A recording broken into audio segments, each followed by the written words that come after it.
Halo semuanya, selamat datang. Hari ini kita mau coba merenungkan sebuah tema yang kayaknya relevan banget buat kita semua, yaitu percaya pada Sabda Tuhan. Kita akan lihat bareng-bareng sebuah kisah yang luar biasa yang diambil dari bacaan liturgi Katolik untuk tanggal 16 Maret 2026. Oke, coba deh kita bayangin posisinya. Ada seorang ayah, dia ini bukan orang biasa loh. Dia pegawai istana, punya jabatan, punya kuasa. Tapi saat itu, semuanya nggak ada artinya. Kenapa? Karena anaknya di rumah lagi sakit parah.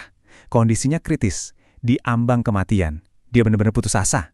Di tengah keputusan asaannya itu, dia dengar soal Yesus. Tanpa pikir panjang, dia langsung menempuh perjalanan yang nggak deket. Tujuannya cuma satu, permohonannya mendesak banget. Tolong, datanglah, sembuhkan anakku. Ini benar-benar jadi harapan terakhirnya. Dan apa jawaban Yesus? Wah, ini dia yang di luar dugaan. Yesus nggak ikut pulang ke rumahnya. Nggak ada pertunjukan mujizat yang heboh di depan mata. Yang ada cuma satu kalimat. Singkat, sederhana, tapi penuh kuasa. Pergilah, anakmu hidup. Justru di momen inilah ujian iman yang sesungguhnya dimulai. Terus, apa yang dilakukan pegawai itu? Dia percaya. Dia cuma pegang satu kalimat itu, lalu dia pulang. Gila kan? Nah, yang menarik dari kisah ini adalah bagaimana pertemuan singkat ini ngasih kita 3 pelajaran yang dahsyat banget tentang iman. Yuk kita bedah satu persatu. Oke, pelajaran pertama. Seringkali kita itu datang ke Tuhan bukan pas lagi senang-senang ya kan? Justru di saat kita ngerasa mentok, saat kita sadar kita ini terbatas, disitulah kita mulai mencari jalan kepadanya.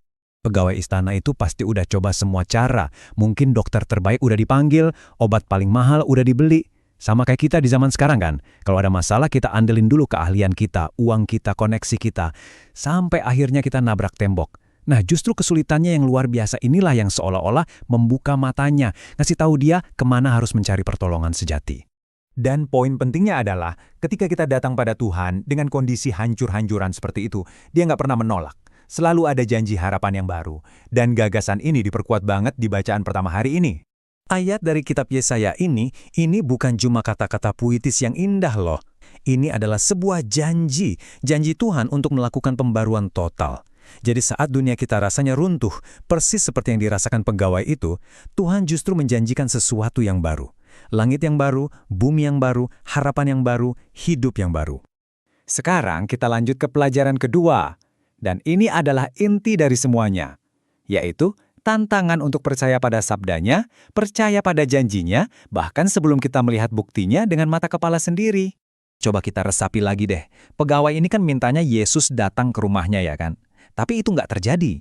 Dia nggak lihat anaknya tiba-tiba sembuh di depannya. Yang dia dapat cuma satu kalimat. Tapi dia memilih untuk percaya pada kekuatan di balik kalimat itu.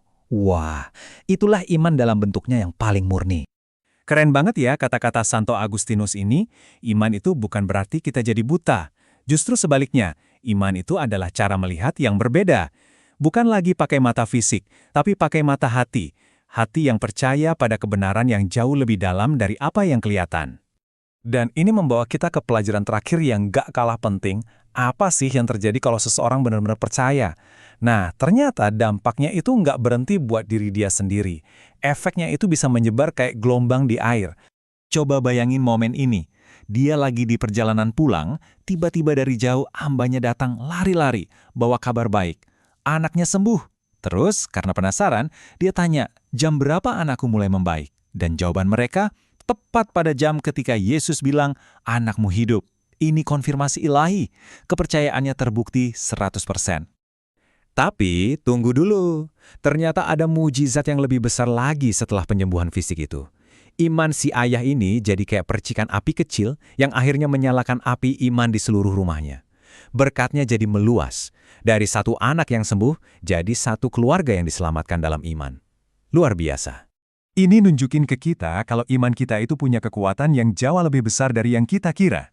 Iman satu orang bisa jadi pilar kekuatan buat keluarganya, bisa jadi cahaya penuntun buat orang lain yang lagi dalam kegelapan, dan akhirnya bisa jadi kesaksian hidup akan kuasa Tuhan buat seluruh dunia. Nah, setelah kita bedah cerita yang luar biasa ini, sekarang pertanyaannya kembali ke kita masing-masing. Cerita ini bukan cuma buat didengerin, tapi buat jadi cermin bagi kehidupan kita. Coba kita jujur sama diri sendiri. Kalau lagi ada masalah, krisis, atau kepanikan, kemana atau ke siapa kita lari pertama kali?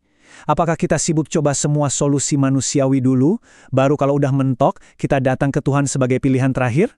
Dan pertanyaan kedua, yang mungkin lebih menantang lagi nih, apakah kita benar-benar percaya pada sabda Tuhan?